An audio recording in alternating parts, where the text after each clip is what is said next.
आजकल की दुनिया में कहानियाँ कहीं खो सी गई हैं, या शायद अब भी वो हमारे आसपास हैं, बस हमने उन्हें देखने का नज़रिया और सुनने की संवेदना कहीं पीछे छोड़ दी है।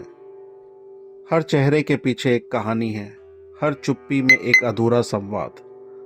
हम बस गुजर जाते हैं, पर कुछ लोग ठहर कर सुनते हैं, महसूस करते हैं, और वही लोग उन कहानियों को फिर से जिंदा करते हैं। यही हमारा छोटा सा प्रयास है, कहानियों को फिर से महसूस कराने का, दिल से सुनाने का। तो आइए शुरू करते हैं एक ऐसी कहानी जो सिर्फ एक चिट्ठी नहीं, एक भावना है, प्रतीक्षा है। शीर्षक है आखिरी चिट्ठी।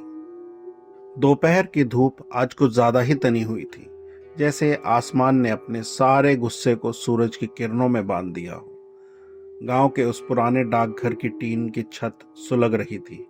नीचे मिट्टी की गंध थी, पसीने की महक, और कहीं दूर रेडियो पे बज रहा था, तेरे बिना जिंदगी से कोई शिकवा तो नहीं। मैं डाकिया था, श्यामलाल सागर। 3 वर्षों से इसी गांव में चिट्ठियां बांट रहा था। लोग बदल गए, पत्ते बदल गए, पर मैं नहीं बदला। मेरा काम अब ईमेल और मोबाइल के ज़माने में बेईमानी सा लगता था, पर मैं जानता था कुछ बातें शाही से ही कही जा सकती हैं। शाही में ही दिल की बातें सांस लेती हैं। उस दिन दोपहर को मुझे एक चिट्ठी मिली, नीले लिफाफे में। पुराने इत्र की महक भी थी। कोने में लिखा था, आशा के नाम, मेरे जीवन का आखिरी खत। भेजने वाले का नाम था राघव चौबे। हाँ, वही राघव जिसने कभी इस गांव की गलियों में गिटार बजाया था और आशा की हंसी पर कविताएं लिखी थी। दोनों की जोड़ी पर गांव वाले मिसाल देते थे, जैसे सावन और धरती का रिश्ता। 5 साल पहले राघव शहर चला गया था।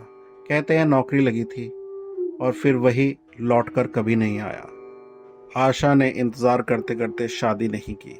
हर सुबह उसके आंगन की तुलसी के पास रखे दीपक की लौ कभी बुझी नहीं थी। मैं उस चिट्ठी को थैले में रखकर निकल पड़ा, धूल उड़ाते हुए उस पुराने रास्ते पे।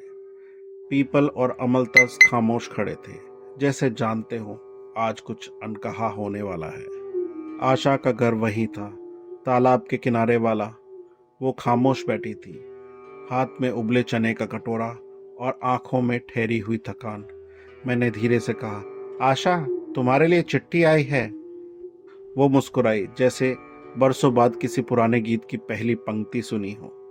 उसने कांपते हाथों से लिफाफा लिया, धीरे से बोली, श्यामलाल जी, आप ही पढ़ दीजिए, अब नजरों का भरोसा नहीं। मैंने कांपते हाथों से चिट्ठी खोली। उसमें बस 3 पंक्तियां लिखी थी। आशा, अगर मेरी सांस से लौटकर इस गांव तक नहीं पहुंची, तो मान लेना कि मैं तेरे नाम की धड़कन बनकर रह गया हूं। मैं अब हर सुबह तेरे आंगन की तुलसी में चलता रहूंगा, तेरे लिए दीपक की लौ बनकर। राघव। बस इतनी सी थी ये कहानी।